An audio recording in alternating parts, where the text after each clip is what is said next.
Today we're going to make some DIY radiant heat panels together. I kind of came up with this idea randomly one night while trying to figure out how to heat my tarantulas in a very thin area. So I have a couple of 5-watt heat pads that I ordered on Amazon. They're nothing special. I have a couple of pieces of galvanized steel that they use for your venting that I cut down to roughly our size of our heat pads and bent it on this side here just to kind of get things a little bit more easy. I cut down some styrofoam, which you'll figure out in a minute what we use it for, and metallized tape is what they label it as. So this is usually what they use to seal your ducts and things like that together. I've never done this before. There's going to be a disclaimer there that if you do this, it's kind of on you. I'm not sure how it's going to go. Of course, use a thermostat with your animals. I'm going to be keeping a very close eye on this until I determine what the standard temperatures are and things like that. So I'm going to be sticking our heat pad onto our galvanized steel, like so. I really want to make sure that that cord doesn't hit the steel itself, so I tried to use the plastic guard as kind of a guide there. And I know I'm going to regret letting go of the edge of the tape.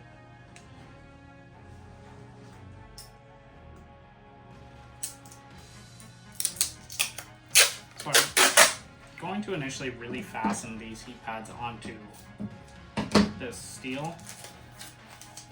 If you're not familiar with radiant heat panels to begin with,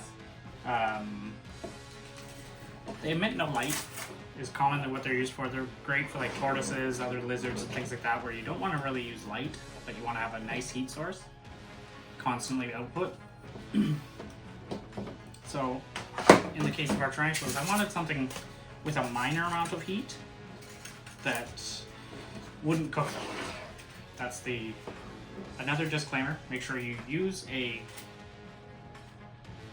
thermostat of some sort or regulator to make sure that things don't get over the temperature you want them to. In this case, being only 5 watts, I can't see it getting that hot.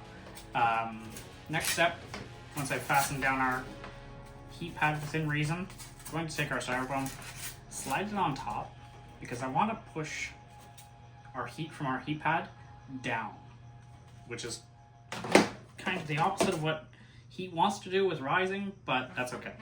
In this case, hopefully our styrofoam gives us a little bit more of a bump to help insulate things and push it down, forcing that heat into the tank full. I'm really, really excited but nervous to see how this goes. We're learning together, guys, as we go here. Kind of wish I would have done it one prior off camera so that I knew the results would be. But no, we're just going to kind of wing it and find out on our own, all together. So, very, very basic. I'm going to just plug this one in because I'm very curious while we throw together the other one a little bit faster. I want to see how much it warms up before I get too in depth, because that metallized tape, as they call it, is really annoying to work with. So we're going to put this guy, they have a dial on them, which is kind of strange. I'm going to turn it up as hot as possible. And we're going to leave it on the table there while we quickly toss together our second one.